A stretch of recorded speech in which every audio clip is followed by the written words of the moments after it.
UP और उत्तराखंड की खबरों के लिए एबीपी गंगा को सब्सक्राइब करें और बेल आइकन दबाएं। एक बड़ी खबर इस वक्त आपको देते हैं। हाथरस कांड में अब सीबीआई के बाद ईडी की भी एंट्री, ईडी एनफोर्समेंट डायरेक्टरेट की भी, प्रवर्तन निदेशालय की भी एंट्री। बड़ी खबर आपको हाथरस कांड से जुड़ी मिलेगी। दंगे की साजिश की जांच अब ईडी करेगा। दंगे की साजिश, दंगे की साजिश की जांच ईडी करने वाली है, क्योंकि आरोप है कि फंडिंग की गई है, पैसा जुटाया गया है कई विदेशी दूसरे मुल्कों से, जिसमें इस्लामिक कंट्रीज ज्यादा बताए जा रहे हैं। दंगा भड़काने के लिए पीएफआई और दूसरे संगठनों का नाम, पॉपुलर फ्रंट ऑफ इंडिया, दूसरे संगठनों का नाम भी आया है। अब ऐसे में वेबसाइट के जरिए दंगा फैलाने की जो साजिश है, उस साजिश का खुलासा करेगी ईडी। मनी लॉन्ड्रिंग का केस दर्ज करने की तैयारियां की जा रही हैं इस वक्त की। बहुत बड़ी खबर, बहुत बड़ी खबर। अब हाथरस कांड में ईडी की भी एंट्री होने जा रही है, जो जानकारियां मिल रही हैं। और हमारे संवाददाता खबर पर और ज्यादा जानकारियों के साथ जुड़ गए हमारे साथ। हमारे संवाददाता शैलेश अरोड़ा जुड़ गए लखनऊ से। तो नितिन उपाध्याय हाथरस से इस वक्त हमारे साथ हैं। शैलेश, सबसे पहले आपके पास आना चाहता हूं, ईडी की एंट्री, ईडी कब एंट्री करेगी, कब एफआईआर दर्ज करेगी, क्या कुछ जानकारी आपके पास है और क्या जांच करेगी? राजीव, देखिए, आपको बताया, ईडी ने एक तरह से कह सकते हैं अपनी कार्रवाई जो है, प्रक्रिया जो है वो शुरू भी कर दी है।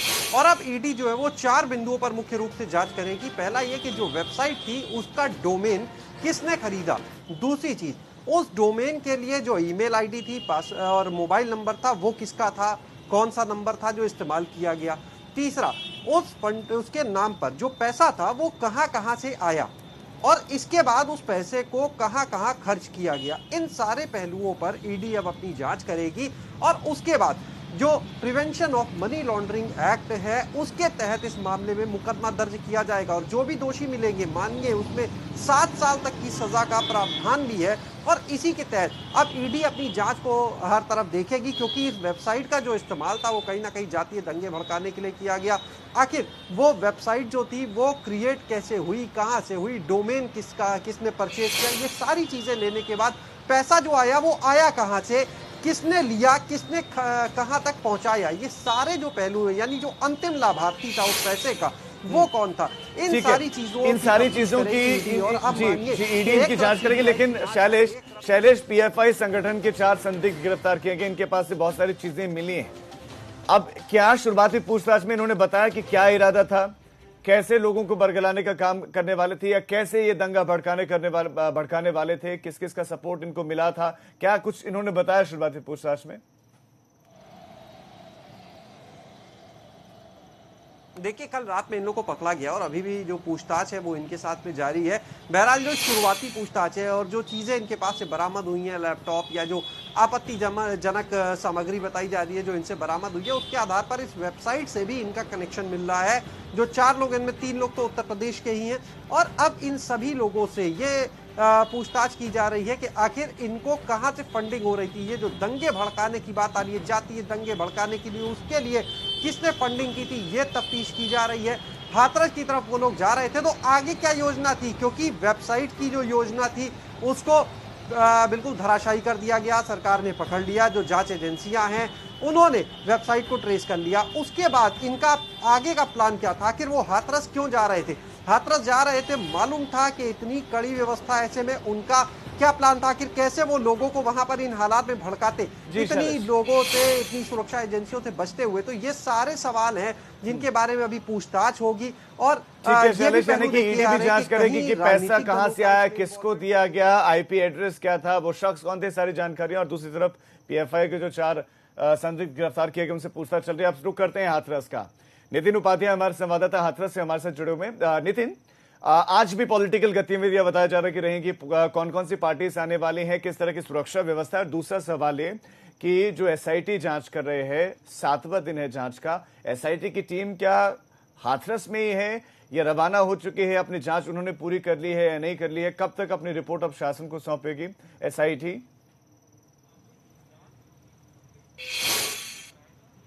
बिल्कुल राजीव, देखिए एसआईटी का आज 7वां दिन है और 7 दिनों के भीतर मुख्यमंत्री को रिपोर्ट सौंपनी थी। तो जो रिपोर्ट है, वो जो जांच है, वो पूरी हो चुकी है और मुख्यमंत्री को वो रिपोर्ट सौंप दी जाएगी। और ऐसे में आरोपी पक्ष हो, जो पीड़ित पक्ष है, गांव वालों के बयान और मौके पर जाकर जो तमाम साक्ष्यों का संकलन, जो तो तमाम चीज़ों को रखकर एक मुकम्मल रिपोर्ट तैयार की गई है। उसके आधार पर सरकार तमाम चीज़ों पर फैसला लेगी कि जिस घटना को किस तरह से, कौन इसके लिए दोषी है, किस तरह से घटना तूल पकड़ी और इसमें क्या प्रशासनिक दोष रहा, किस तरह से एडमिनिस्ट्रेशन का फेलियर रहा, कौन इसके लिए जिम्मेदार है। तो एक मुकम्मल रिपोर्ट जो 3 सदस्यीय जो एसआईटी की टीम है, उसकी रिपोर्ट आज सौंपी जाएगी, क्योंकि 7वां दिन है।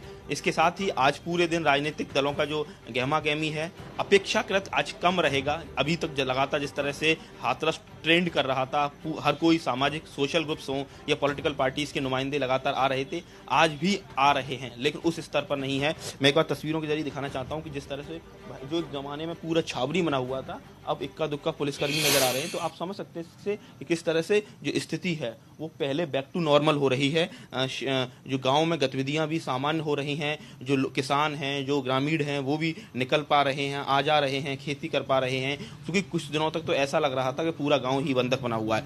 करणी सेना का आज आगमन प्रस्तावित है और करणी सेना ने एक कहा है कि वो दोनों पक्षों से बात करेंगे, जहां एक तरफ पीड़ित परिवार से भी मिलेंगे, तो वहीं आरोपी पक्ष के जो पीड़ित हैं, जो लोग हैं, उनसे भी बात करेंगे, दोनों पक्षों की बात करेंगे। तो ऐसे में क्या प्रशासन उनको यहाँ आने की अनुमति देगा?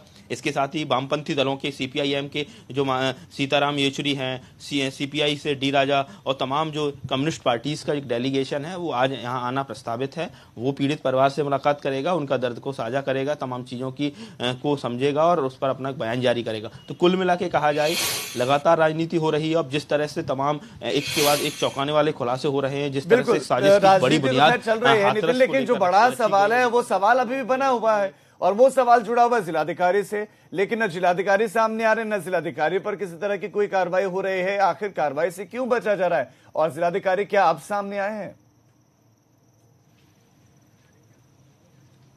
देखिए, जब से ये मामला तूल पकड़ा है, जिलाधिकारी ने जिस तरीके से संवेदनाओं को तार तार करते हुए रात में अंतिम संस्कार कराया, उसके बाद से जिलाधिकारी पूरी तरह से मैदान छोड़ चुके हैं, मीडिया का सामना नहीं कर रहे हैं। कुल मिला के मैंने पिछले 5 दिनों में जिलाधिकारी को इस घटनास्थल में, गांव के आसपास नहीं देखा है। तो कुल मिला के कहा जाए, अब तय ये करना है सरकार को। एसआईटी की रिपोर्ट भी बहुत कुछ बता देगी कि किसकी क्या कमी है, किस तरीके से जिलाधिकारी ने इस पूरी घटना को बहुत ही अनप्रोफेशनल, बहुत ही संवेदनहीन तरीके से हैंडल किया। तो अब सरकार को ये तय करना है। हर एक राजनीतिक, ठीक है, आप नितिन नजर बनाए रखें, नितिन आप नजर बनाए रखें। आगे हम आपके पास अपडेट्स खिलाएंगे और आपका शैलेश तमाम जानकारी के लिए धन्यवाद। तो एक बार फिर से जो पॉलिटिकल पार्टीज हैं वो हाथरस करेंगे, जिसमें वाम पार्टीज का जो प्रतिनिधिमंडल है वो जाने वाला है और वो पीड़ित परिवार से मुलाकात करेगा। देखना ये होगा कि आज किस तरह की वहां पर गतिविधियां देखने को मिलती हैं।